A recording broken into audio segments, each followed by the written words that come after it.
હે ગોળ ગયો ને મરસું તીખું રે, હું તો મકાન બનાવતા શીખું રે. ગોળ ગયો ને મરસું તીખું રે. કેમ એમ કયો છો? મકાન બનાવવાનું ચાલુ કીધું ને હવે ધીમે ધીમે કોન્ટ્રાક્ટર બની જવું છે. હે તો હારું જ છે ને. કાલે જ એક મકાન બનાવ્યું પણ પાસ નો છું, રિજેક્ટ છું. કેમ? 3 લાખ નું મકાન બનાવ્યું અને 300 રૂપિયા જ કિંમત ગણી. 3 લાખ ના મકાન ના કઈ 300 રૂપિયા થોડા હોય? પણ એમ તો એમાં કઈ વાંક નથી, એમ મટીરીયલ જ એવું વાપર્યું હતું. તો કઈ 3 લાખ રૂપિયા થોડું કોઈ દે? આ તો હું છે, મેં કીધું 3 લાખ રૂપિયા આપી દે તો પૈસા તો ઝાઝા આવી જાય. ઈ બકુલભાઈ બેઠા છે ને. હે ઈ હું બોલ્યું? કે દેડકો બોલતો હોય એવું લાગે છે. પાવો કાક વગાડે છે. હે હાથમાં શું છે જોવા દેતો. લ્યો બોલો. સીસાના ઢાંકણા હારે પ્લાસ્ટિક બાંધી દીધું અને રબર થી આમ આમ વગાડે. મને તો એમ છું દેડકો બોલે કે હું. કેમ બકુલભાઈ દેડકો બોલતો હોય એવું જ લાગ્યું ને. હા હો, તને કહું મને એક વિચાર આવ્યો. શું? એ મકાનના કામમાં સક્સેસ ન થાવ ને તો આમ દેડકા બનાવીને વેચવાનું ચાલુ કરવું છે. હવે તને દેડકા બનાવતા આવડે ને? હા તો મને ઘણા બધા દેડકા બનાવી દેજે, હું પછી મેળામાં વેચવા વયો જઈશ. એ હારું. એ બટા દેડકા નથી બનાવવા, ભણવામાં ધ્યાન દેજે. એ હવે મારે વાતું નથી કરવી. લ્યો હું મકાને એક આંટો મારી આવું. તમારા ઘરે સેન્ડવિચ બનાવવાનું મશીન હોય તો આપો ને, અમારે સેન્ડવિચ બનાવવી છે. એ બટા સેન્ડવિચ બનાવવાના મશીન ની તો તું વાત કરે, અમારા ઘરે તો ઢોકળા બનાવવાનું ઢોકળિયું નથી. હે મકાનનું તાળું કેમ ખુલ્લું છે? ત્યાં મકાનના તાળા તૂટ્યા કે હું? હે કોક અંદર લાગે છે. કોણ છે? એ હું છું. હે મમરાભાઈ જાગો, હવાર પડી ગયું. લ્યો બોલો અહીંયા હોતા હતા. હું તો ક્યાં આખી રાત બેઠો તો. કેમ? મકાન ની ધ્યાન રાખીને ઓલા દાદા એને મકાન લીખી નાખ્યું હોય તો આપણી જગ્યા ન જાય. ઈ હાસુ હો, તો આપણે તો રસ્તા ઉપર આવી જાવી. વહેલી તકે હવે કોકને મકાન વેચી નાખવું પડશે. હું ઈ જ વિચારું છું. ઓલા દાદા ની મકાન લેશે નહીં તો હવે મકાન કોને વેચશું? અમથાભાઈ ને મકાન વેચી દેવી તો. પણ અમથાભાઈ પાસે પૈસા એટલા બધા હશે તો એક કામ કરવી, મકાન ની હરાજી રાખી દેવી. જે વધારે પૈસા બોલે એ મકાન લઈ જાય. ઈ હાસ હો. લ્યો તો હું માયક લેતા આવું. એ હારું, મકાન પ્રમાણે કિંમત આવે તો હારું. લ્યો બોલો. કાલે બકુડો મમરાભાઈ એમ નામ 3 લાખ રૂપિયા લઈ જાત. હું પૈસા બસાવવા હારું ખાતોય નથી. હવે તો નક્કી કર્યું રોજ હારું હારું જ ખાવું છે. મારા માણાને મોકલ્યો ગામમાં ફ્રૂટ લેવા. ઈ આમ આવ્યો. યા ભલા દાદા ફ્રૂટ આવી ગયો. હે ફ્રૂટ ક્યાં હારું છે? કોની દુકાનેથી લાવ્યો? એ ધીરજભાઈ ની દુકાને થી. પણ યાર ત્યાંથી હું કામ લાવ્યો? બીજાથી લવાય ને. પણ તમે તો કહેતા હતા ધીરજ ના ફળ મીઠા હોય એટલે ધીરજભાઈ ની દુકાને થી ફળ લાવ્યો. બાપા અલ્યા ઈ તો કહેવત છે, ધીરજના ફળ મીઠા હોય. એટલે એ ઉતાવળે આંબા નો પાકે, ધીરજ રાખવી પડે. તો પણ તમે હરખું કહેતા હોય તો મને તો એમ કે તમે એમ કીધું ધીરજ ના ફળ મીઠા હોય તો મને એમ થયું ધીરજભાઈ ની દુકાને ફળ હારા જ આવતા હશે. કેવો માણસ છે, મેં એને કહેવત કીધી તા ધીરજની દુકાનેથી ફળ લઈને આવ્યો. તો પણ તમારે મને કહેવાય જ ને એવું કહેવાનું જ નહીં, જે કામ હોય ને એ જ કહેવાનું. હજી પાછો મારી સામે બોલે, ઉધા કામ કરે ને. એ તો તમારે ફ્રૂટ ન ખાવું હોય ને તો હું ખાઈ જાઉં. આ તો મારે હું ખાવું? એ તમે શાક રોટલા ખાવ. સાંભળો સાંભળો સાંભળો, નવું મકાન વેચવાનું છે. 100 વારનો પ્લોટ, 100 વારનું ગાર્ડન સાથે. તો જેને મકાન લેવાની ઈચ્છા હોય તે હરાજીમાં આવજો. હે માયકમાં કોક બોલે છે. બકુલભાઈ નો અવાજ હોય ને એવું લાગ્યું ઈવડા એ મકાન ની હરાજી કરતા લાગે. હે આ તો ન્યા ચાલી. હાલો સાંભળો સાંભળો સાંભળો, પ્લોટ સાથે ગાર્ડન સાથે મકાન આપવાનું છે તો હરાજીમાં આવજો. એલા હું માયકમાં બોલો. મકાન ની હરાજી કરવાની છે. મકાનની હરાજી ક્યાંથી કરો? જગ્યા મારી છે. જગ્યા તમારી છે પણ મકાન તો અમારું છે. આ પણ મકાન લઈને વયા જાવ. મકાન કઈ એક જગ્યાએ થી બીજી જગ્યાએ થોડું ફરે. આ તો હરાજી નથી કરવાની. એ હરાજી તો થાય જ છે ને. અમથાભાઈ તમારે મકાન લેવાની ઈચ્છા છે? હા હા તો બોલો. 20,000 બોલો ભોળા દાદા, તમારા મકાન લેવાની ઈચ્છા છે નકર અમથાભાઈ ને મકાન આપી દેવી. એ એને ક્યાંથી આપો? જગ્યા મારી છે.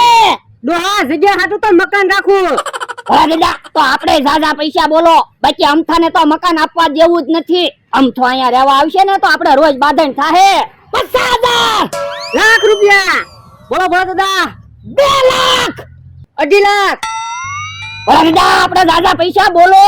અમથાને મકાન નથી આપવું, નકર અહીંયા અમથો રહેવા આવશે ને તો એ આપણો દુશ્મન છે. તમને ખબર ને આપણને અહીંયા હલવાય નહીં દે. 3 લાખ બોલો અમથાભાઈ. 4 લાખ 4 લાખ રૂપિયા એક વાર, 4 લાખ રૂપિયા 2 વાર. 5 લાખ બોલો અમતાભાઈ. હવે મારે નથી બોલવું. બોલો દાદા અમતાભાઈ હવે નથી બોલતા. તમારા 5 લાખમાં મકાન રહ્યું. લાવો પૈસા. લા પૈસા લઈ આય. એ હારો અમથાભાઈ તમારે ખોટ ગઈ. મારે હું ખોટ ગઈ? મેં ક્યાં કઈ ખર્ચો કર્યો? પણ અમતાભાઈ તમને આવી જગ્યા મળે જ નહીં. હા ઈ હાસુ. યા પૈસા હાલો આપણે. કેમ બોલા દાદા આપણે મકાન આવી ગયું ને? પણ લા હું વિચારું છું 5 લાખમાં આવું મકાન મેં હું કામ રાખ્યું? એ જગ્યા હતું. પણ લા જગ્યા તો આપણી છે. પણ તમે હું કામ મૂંઝાવ? આપણે ખાલી એક અક્ષર બદલવાનો છે. એટલે એ મકાનનો મ બદલીને દુકાનનો દ રાખી દેવી એટલે દુકાન બની જાય, આવક થઈ જાય ચાલુ. આ ઈ હાસુ. જો બોલો કાલ 3 લાખમાં મકાન બનાવી દીધું તો નો રાખ્યું, અને આ હરાજીમાં 5 લાખ રૂપિયા આપ્યા. આ બુદ્ધિ વગરના છે. એ હવે વાતું નથી કરવી, મને પૈસા આપો. એ હારું આલ્યો 50 રૂપિયા. જો બોલો કે 50 રૂપિયા થોડા હોય? તમારે 5 લાખ રૂપિયા આવ્યા. પણ તમે ક્યાં કાઈ મહેનત કરી? તમે કીધું એમ તમે બોલ્યા, પણ 5 લાખ રૂપિયા તો અપાવ્યા. અમથાભાઈ તમે સમજો ને, હજી અમારે હિસાબ બાકી છે. આલ્યો 50 રૂપિયા, તમે નાસ્તો કરી આવો ગામમાં જાઓ, પછી તમારે ઉછીના પૈસા જોતા છે ને તો અમે આપશું. જો બોલો પેલા એમ કહેતા હતા તમે ભાગમાં, પણ તમે હુકામ મૂંઝાવ. અમે તમને મફતમાં એવું મકાન બનાવી દઈશું બસ. આ તો વાંધો નહીં. આલ્યો તો નાસ્તો કરી આવો જાઓ. એ હારું મકાન પ્રમાણે કિંમત આવી ખરી હો. હા હેલો સમોસા આવી ગયા. સમોસા 10 રૂપિયાનો એક સમોસો, 20 રૂપિયાના 3 સમોસા. હે બાપા, પણ 20 રૂપિયાના 3 સમોસા એમ હું કામ બોલે? 20 રૂપિયાના 2 સમોસા એમ બોલે? આપણે 5 લાખ ઉભા કરવાના છે. પણ માર્કેટમાં જે ભાવ હાલતો હોય એ જ ભાવ આપણે લેવો પડે ને. આપણે થોડા વધારે પૈસા લેવાય. પણ એટલે આપણે 20 રૂપિયાના 3 સમોસા આપશું તો 5 લાખ ક્યારે ભેગા થાય? એ તોય 5 લાખ ભેગા થઈ જાહે. 100 સમોસા વેચવી એટલે 700 રૂપિયા આવી જાહે. 200 સમોસા વેચવી એટલે 1400 રૂપિયા આવી જાહે. 71,428 સમોસા વેચ્યું ને એટલે 5 લાખ આવી જાહે. હે એટલા બધા સમોસા ક્યારે વેચાય? એટલા સમોસા તો વેચાઈ જ જાય ને. ઈ આમ ઘરાક આવવા મીના. હે આ બધું શું છે? એ સમોસા વેચવાની દુકાન બનાવી ને. લાવો લાવો તો સમોસા ખાવી. લાવો પૈસા. પૈસા નથી હો, બાકી રાખવા પડશે. બાકી નહીં હો, 5 લાખ રૂપિયા ઉભા કરવાના છે. શેના 5 લાખ રૂપિયા ઉભા કરવાના? એની 5 લાખ રૂપિયામાં દુકાન રાખીને એના. હે બાપા, કાલે કે 3 લાખ રૂપિયામાં મકાન બનાવ્યું અને આજે કે 5 લાખ રૂપિયામાં દુકાન રાખી. ખોટું બોલતા હોય ને હાવ. તે ખોટું નથી બોલતા, હાસુ જ કેવી. હવે તું બાકીમાં સમોસા નથી આપી શકતો તો તું હું 5 લાખ રૂપિયામાં દુકાન રાખે? ઓલા દાદા આપણે એને બાકીમાં સમોસા આપી દેવી ને તો ઈવડાઈ હાસુ માનશે. એ હારું આય. યો બાકીમાં સમોસા ખાવ. હવે તો હાસુ માનશો ને? હા હવે હાસુ માનવી. કેમ બોલા દાદા ઈવડાઈ હાસુ માની ગયા ને? એ બાપા, પણ એમાં આપણે શું ફાયદો થયો? પણ આપણે ફાયદો જ છે ને. ઈવડાઈને હાસુ તો માન્યું કે આપણે 5 લાખમાં દુકાન રાખી. આ ઈ હાસુ. તો હવે હું એક સમોસો ખાવ. એ બાપા સમોસું નથી ખાવાનું, 5 લાખ રૂપિયા ઉભા કરવાના છે. જો બોલો મારે એકલાને 5 લાખ ઉભા કરવાના. હા તું જ 5 લાખ રૂપિયા બોલ્યો તો. અમથાભાઈ કઈ બાજુ ભાગ્યા? એ ગામમાં જાવ નાસ્તો કરવા. પણ અમી કે નાસ્તો જ વેચવી, અહીંથી નાસ્તો લઈ જાવ. અચ્છા મારે તો ગામમાંથી નાસ્તો લાવવો, અહીંથી નાસ્તો લેવો. લે 50 રૂપિયાના સમોસા આપી દે. તારાથી 50 રૂપિયાના સમોસા આવે, મકાન ન આવે. ઓય મારે ન કરે મકાન નતું લેવું. આ તો તમને નુકસાની કરાવવા હાટુ હું બોલતો છો.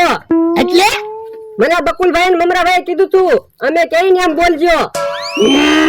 જો બોલો તો બકુલભાઈ ને મમરાભાઈ ખોટી હરાજી કરીને આપણને છેતરી ગયા.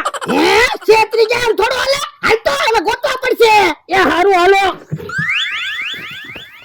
હાલો હું વાડીએ બેઠો બેઠો સમોસા તો ખાવ.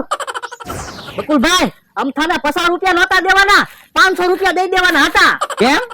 અમથો ભોળા દાદાને કહી દે તો હવે આમ તો ને ભોળા દાદા તો દુશ્મન છે, આમ તો થોડા ભોળા દાદા ને કે આ ઈ હાસુ હાલો પૈસા ગણી લેવી, પૂરા છે ને? પૈસા કાંઈ નથી ગણવા, ભલે ને થોડાક પૈસા ઓછા હોય, આપણે ક્યાં કાંઈ રોકાણ કર્યું તું? આ ઈ હાસુ.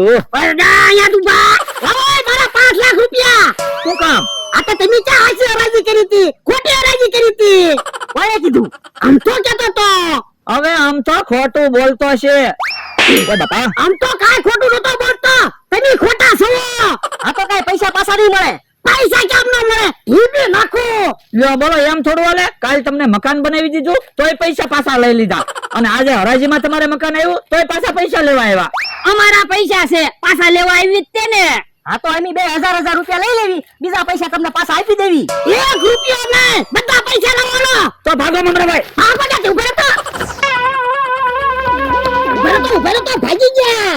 બેયને 1000 રૂપિયા આપી દેવાના હતા, આપણે 2000 રૂપિયા સમોસામાંથી ઉભા કરી લે. બાપા સાનો માનો રેને કે બધી ખાલી કરી.